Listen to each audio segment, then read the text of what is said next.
Masih di 13 Juli 2023, kisah Yekui berlanjut lagi di channel Suara Serak.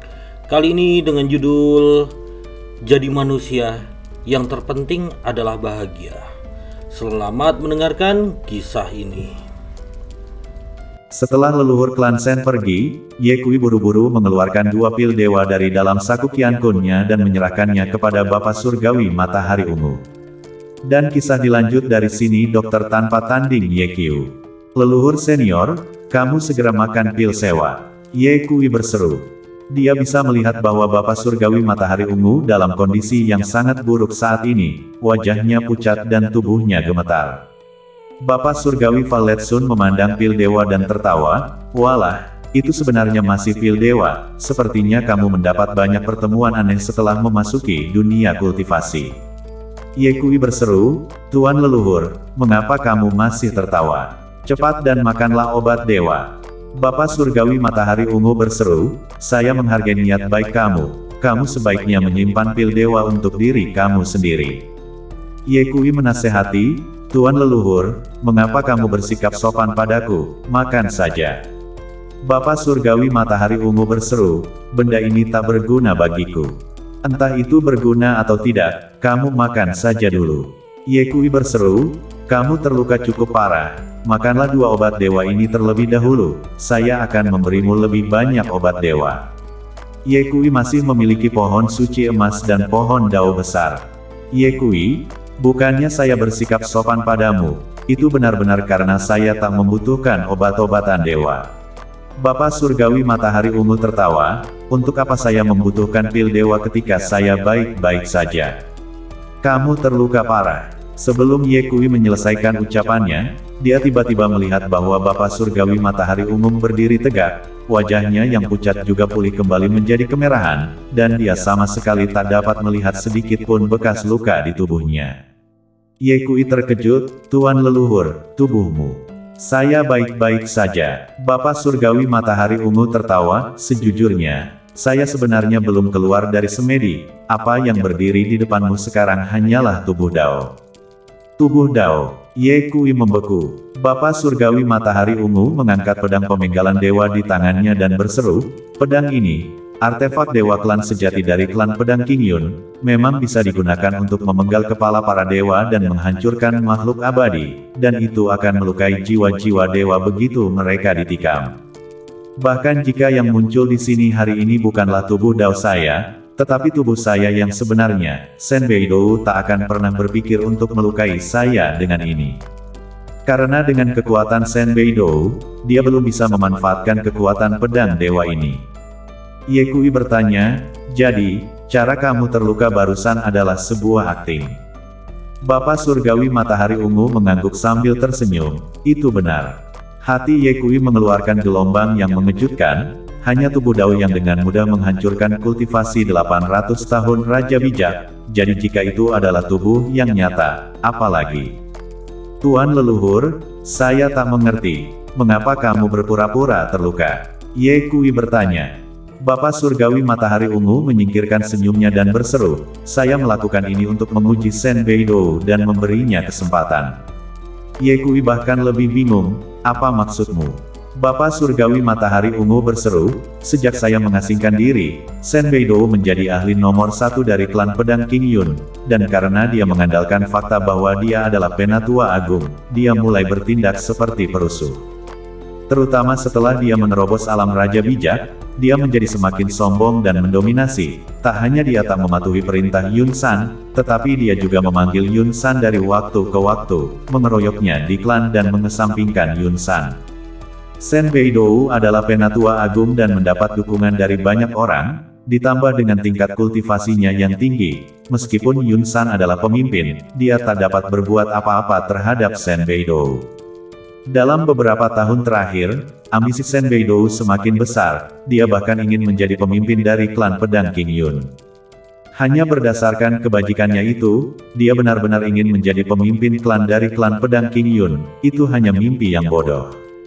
Seorang pemimpin klan-klan, selain memiliki tingkat kultivasi yang tinggi, seseorang juga harus memiliki karakter yang baik, pikiran yang luas, dapat mengenal orang dan memanfaatkannya dengan baik, dan memiliki perspektif gambaran besar. Belum lagi klan pedang King Yun juga merupakan klan nomor 1 di Padang Gurun Timur. Meskipun kultivasi Yun San tak sebagus Shen Beidou, dalam aspek lain, dia jauh lebih baik daripada Shen Beidou. Selama bertahun-tahun, dia telah menanggung penghinaan dan menunggu waktunya, melestarikan klan pedang King Yun. Jika Shen Beidou adalah pemimpin klan-klan pedang King Yun, saya dapat menjamin bahwa dalam waktu kurang dari 100 tahun, klan pedang King Yun akan digulingkan. Bapak Surgawi Matahari Ungu berhenti sejenak. Kemudian dia melanjutkan dengan mengatakan, seperti yang dikatakan Shen Beidou, Shen Tianyan adalah harapannya, dan sekarang Shen Tianyan sudah meninggal. Saya khawatir di masa depan, dia akan melakukan hal-hal yang lebih sembrono. Saya tak ingin melihatnya tersesat, itu sebabnya saya keluar untuk memberinya pelajaran, dengan harapan dia akan mempertahankan hidupnya. Jika Shen Beidou mengetahui kesalahannya dan dapat berubah, dan dapat membantu Yun San dengan sepenuh hati di masa depan, maka saya akan membiarkan masalah yang lalu biarlah berlalu. Seperti yang saya katakan sebelumnya, ini adalah waktu yang dibutuhkan, satu ahli lagi bagus untuk klan pedang King Yun. Tapi, Bapak Surgawi Matahari Ungu mengubah nadanya dan berseru, jika kebusukan hati Shen Beidou belum mati dan dia masih bertekad untuk membuat kesalahan yang lebih besar, maka saya minta maaf, saya tak akan memberinya kesempatan lagi. Jadi, saya tidak membunuhnya, saya hanya memujinya. Saya harap Shen Beidou tak akan mengecewakan saya. Ye Kui menganggukkan kepalanya sedikit, dia sudah mengerti apa yang ada dalam pikiran Bapak Surgawi Matahari Ungu. Hanya saja, dia selalu merasa bahwa Bapak Surgawi Matahari Ungu memiliki tujuan lain. Ye Kui bertanya, Tuan Leluhur, jika itu yang kamu pikirkan, sama sekali tak perlu berpura-pura terluka di depan Shen Beidou, apakah ada niat lain bagi kamu untuk melakukannya? Bapak Surgawi Matahari Ungu melirik Ye Kui dan berseru sambil tersenyum, anakku masih belum cukup tenang dibandingkan dengan ayahmu. Jika Wusang ada di sini, bahkan jika dia memiliki keraguan di dalam hatinya, dia pasti akan menahan diri untuk tak bertanya. Ye Kui tertawa dan berseru, kamu adalah leluhur tuanku, ada keraguan di hatiku, saya tak bertanya padamu siapa yang harus ditanyakan. Ahaha, Bapak Surgawi Matahari Ungu tertawa dan berseru, saya suka karakter kamu, sangat terus terang, sangat bagus. Kamu benar, saya memang punya niat lain. Hanya saja, saya belum bisa memberitahumu. Bapak Surgawi Matahari Ungu berseru dengan cemas, saya harap Shen Beidou tak akan mengecewakan niat baik saya, dan tak akan mengecewakan klan pedang King Yun. Setelah mendengar ini, hati Ye Kui berdebar. Apa artinya? Mungkinkah guru leluhur merasa bahwa Shen Beidou mungkin melakukan sesuatu yang buruk pada klan pedang King Yun? Jika itu yang terjadi, apakah Yun Si dan peri 101 bunga akan berada dalam bahaya? Bapak Surgawi Matahari Ungu memperhatikan mata Ye Kui dan tertawa, jangan khawatir, semuanya terkendali. Tak peduli perubahan apa yang terjadi, itu tak akan bisa mengubah langit. Ketika Bapak Surgawi Matahari Ungu berbicara, meskipun suaranya tidak keras, itu dipenuhi dengan aura kesombongan. Untuk sesaat, Ye Kui penasaran lagi di dalam hatinya. Tuan Leluhur, berapa sebenarnya tingkat kultivasi kamu saat ini? Ye Kui bertanya. Bapak Surgawi Matahari Ungu menjawab, saya tak akan memberitahu kamu untuk saat ini, agar tak membuat kamu takut. Mungkinkah kamu adalah pembudidaya Raja Agung? Ye Kui bertanya. Bapak Surgawi Matahari Ungu tertawa dan mengutuk, persetan, kamu pikir pembudidaya Raja Agung adalah sampah di pinggir jalan dan dapat ditemukan di mana-mana. Lupakan saja, pertanyaan ini tak boleh ditanyakan. Ye Kui menambahkan, Tuan Leluhur, karena kamu adalah tetua tertinggi dari klan Pedang Awan Hijau, mengapa kamu pergi ke dunia sekuler untuk menjaga pegunungan Kunlun? Wajah Bapak Surgawi Matahari Ungu menjadi serius dan berseru, masalah ini, kita harus mulai dari leluhur tua King Yun. Pak Tua King Yun, Ye Kui sedikit bingung. Ini adalah pertama kalinya dia mendengar nama ini. Hanya dari nama ini saja, dia bisa mengetahui bahwa leluhur tua King Yun ini, pasti sangat tak rumit. Seperti yang diduga, dia hanya mendengar Bapa Surgawi Matahari Ungu berseru, leluhur tua King Yun adalah leluhur pendiri klan pedang King Yun.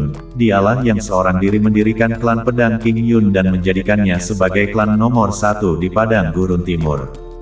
Tepatnya berapa tahun dia hidup dan pada tingkat kultivasi apa dia berada, ini tak pernah dicatat dalam teks kuno klan pedang King Yun. Pedang pemenggalan dewa di tanganku ini ditempa oleh tangannya sendiri. Dia pernah menggunakan pedang ini dan memenggal kepala seorang anggota kuat dari ras dewa. Apa, leluhur tua King Yun secara pribadi menempa senjata dewa dan membunuh seorang anggota yang kuat dari ras dewa? Ini terlalu menakutkan. Leluhur tua King Yun sendirian dan tak memiliki keturunan, tetapi dia telah mengambil beberapa murid dengan bakat luar biasa. Kapan tepatnya tetua tua King Yun meninggal dalam keabadian? Ini juga sebuah rahasia. Tak ada catatan dalam catatan kuno klan pedang King Yun, atau lebih tepatnya, apakah tetua tua meninggal atau tidak, itu semua adalah sebuah misteri. Bagaimanapun, puluhan ribu tahun setelah mendirikan klan pedang King Yun, tetua tua King Yun menyerahkan posisi kepala klan kepada muridnya, dan sejak itu, tak ada kabar tentang dia, dan seluruh orang itu seolah-olah telah menguap di bumi. Sebelum tetua tua King Yun menghilang, dia menginstruksikan beberapa hal kepada pemimpin generasi kedua. Salah satunya adalah kebutuhan untuk membantu menjaga pegunungan Kunlun di dunia sekuler. Sejak saat itu dan seterusnya, setiap generasi tetua agung klan pedang King Yun akan menjaga pegunungan Kunlun. Ye Kui merasa bingung dan berseru, "Tuan leluhur, setiap generasi tetua agung klan pedang King Yun sangat kuat, bukan? Seperti yang kamu tahu, dunia sekuler ditekan oleh aturan langit dan bumi. Tapi bagaimana kamu bisa tinggal di dunia sekuler tanpa terluka?" Bapa Surgawi Matahari Ungu menunjuk dirinya sendiri dan berseru sambil tersenyum, "Mengerti." Ye Kui tiba-tiba tersadar. Tubuh Dao. Bapa Surgawi Matahari Ungu tertawa. Generasi berturut-turut dari tetua tertinggi klan pedang King Yun semuanya sangat kuat, sehingga tubuh asli mereka tak dapat turun ke dunia sekuler, jadi mereka hanya dapat menggerakkan tubuh Dao mereka untuk pergi ke sana. Kultivasi tubuh Dao juga harus ditekan di bawah puncak raja, hanya dengan begitu ia tak akan ditekan oleh aturan langit dan bumi di alam sekuler.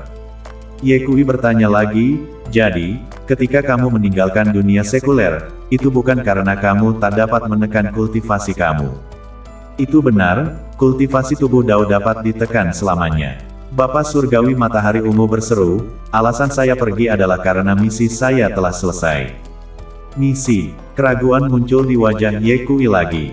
Bapa Surgawi Matahari Ungu menatap Ye Kui dalam-dalam dan berseru, "Tetua tertinggi yang telah menjaga Gunung Kunlun selama beberapa generasi telah menunggumu, ayah dan anak. Ini adalah misi kita." "Apa?" Ye Kui dipenuhi dengan ketidakpercayaan. Bapa Surgawi Matahari Ungu menjelaskan, "Tetua tertinggi yang telah menjaga Gunung Kunlun selama beberapa generasi telah membawa misi di punggung mereka. Pertama, mereka tak hanya harus menjaga Gunung Kunlun, mereka juga harus menjaga dunia sekuler, melindungi keamanan suatu negara, dan mencegah invasi musuh asing. Kedua, leluhur tua mengatakan bahwa setelah beberapa tahun, seseorang bernama Ye Wusang akan muncul, dan siapapun yang menjadi pendukung penindasan yang muncul harus mengambil Ye Wusang sebagai muridnya. Ketiga, temukan kamu dan berikan tas Qiankun. Sebenarnya, ketika saya berada di dunia sekuler, saya awalnya ingin mencari kesempatan untuk menceritakan hal ini kepada kamu ayah dan anak, tetapi pada saat itu, kultivasi kamu terlalu lemah, dan saya takut mengatakannya akan menambah masalah kamu, jadi saya menahan diri." Alis Ye Kui berkerut. Menurut akal sehat, leluhur tua King Yun yang merupakan monster yang sangat tua sejak zaman dahulu kala, bagaimana dia bisa tahu bahwa setelah beberapa tahun, seorang ayah akan muncul di dunia sekuler, dan dia akan muncul sendiri. Dia bahkan mengatur agar seseorang menjaga Gunung Kunlun terlebih dahulu, menunggu ayah dan anak mereka. Mungkinkah tetua King Yun memiliki kemampuan untuk meramal? Semua hal yang telah diatur oleh tetua King Yun menunjukkan bahwa tak hanya tak ada kebencian terhadap ayah dan anak itu, tapi juga dia bertekad untuk membantu mereka. Untuk apa ini? Mengapa pembudidaya yang menentang dunia yang dapat menempa artefak dewa ingin membantu saya dan ayah saya? Siapa sebenarnya tetua King Yun? Mungkinkah? Dengan tajam, Hati Ye Kui bergetar. Dia memikirkan seseorang. Leluhur tua keluarga Ye, leluhur tua King Yun dan leluhur tua klan Ye tak mungkin orang yang sama, kan? Jika benar, lalu mengapa leluhur tua melakukan ini? Apa sebenarnya yang diinginkan oleh tetua tua? Menggulingkan ras dewa. Segera, Ye Kui menjadi tenang. Dia memiliki intuisi bahwa terlepas dari apakah tetua King Yun adalah leluhur klan Ye atau bukan, dia pasti tak akan bersikap baik kepada ayah dan anak mereka tanpa alasan, dan tetua King Yun pasti sedang membuat permainan besar dengan melakukannya. Ye Kui ya, jangan pikirkan beberapa hal jika kamu tak bisa memahaminya, terlalu banyak berpikir akan membuatmu mumet. Menjadi manusia, yang terpenting adalah bahagia. Meskipun saya tak tahu mengapa leluhur tua King Yun membuat pengaturan seperti itu saat itu, saya pikir dia pasti tak memiliki niat buruk terhadap kamu ayah dan anak. Ye Kui mengangguk sedikit, lalu dengan penuh syukur berseru, Tuan leluhur, terima kasih banyak untuk hari ini, jika bukan karena kamu datang tepat waktu, maka saya pasti sudah mati. Bapak Surgawi Matahari Ungu tertawa, kamu sedikit licin, kamu masih bermain licin di depanku, jangan kira saya tak tahu, bahkan jika saya tak datang, kamu tak akan mati. Ki kamu tebal, kamu tak bisa mati. Juga, tiba-tiba bersikap sangat sopan padaku, apakah kamu punya permintaan untuk kepadaku? Tuan leluhur adalah tuan leluhur, melihat melalui pikiranku dengan sekilas, mengagumi. Ye Kui menepuk bokongnya, menegakkan tubuh dan berseru, Tuan leluhur, tahukah kamu di mana ayah saya? Tentu saja saya tahu. Bapak Surgawi Matahari Ungu berseru, Wusang adalah muridku, bagaimana mungkin saya tak tahu? Ye Kui menjadi bersemangat. Alasan terbesar dia datang ke dunia kultivasi adalah untuk menemukan Ye Wusang. Setelah memasuki alam kultivasi begitu lama, selain mendengar beberapa berita tentang Ye Wusang, tak ada yang lain. Sekarang setelah Bapak Surgawi Matahari Ungu memberitahunya bahwa dia tahu di mana Ye Wusang berada, bagaimana mungkin Ye Kui tak bersemangat? Tuan leluhur, di mana ayahku? Ye Kui bertanya setelah dia. Bapak Surgawi Valet Sun meludahkan 3 kata dari mulutnya, alam kultivasi. Ye Kui bingung. Astaga buset, bukankah ini sama saja dengan tak mengatakannya? Ye Kui tertawa getir, Tuan leluhur, berhentilah bermain-main dengan saya, lebih baik beritahu saya di mana ayah saya dengan cepat. Sejak ayah saya memasuki dunia kultivasi, saya belum pernah melihatnya lagi, saya merindukannya. Saya juga merindukannya. Bapak Surgawi Matahari Ungu berseru, untuk saat ini, saya tak dapat memberitahu kamu lokasi Wusang. Ye Kui bingung, mengapa? Bapak Surgawi Valet Sun menjawab, waktunya belum tiba. Semprul, saya ingin bertemu ayah saya, tetapi saya masih perlu mencari tanggal yang baik. Ye Kui termenung dengan kesal. Bapak Surgawi Matahari Ungu berseru, Ye Kui, bukannya saya tak ingin memberitahumu, saya melakukan ini demi kebaikan ayah dan anak. Saya telah menghitung bahwa Wusang memiliki peluang, jika kamu pergi kepadanya, maka dia akan kehilangan kesempatan itu. Ye Kui tahu bahwa Bapak Surgawi Matahari Ungu tak akan berbohong padanya. Setelah memikirkannya, Ye Kui berseru, Tuan leluhur, karena itu masalahnya, izinkan saya mengajukan satu pertanyaan lagi, bagaimana keadaan ayah saya saat ini? Dia baik-baik saja. Bapak Surgawi Matahari Ungu melanjutkan ucapannya, dia tak bisa mati.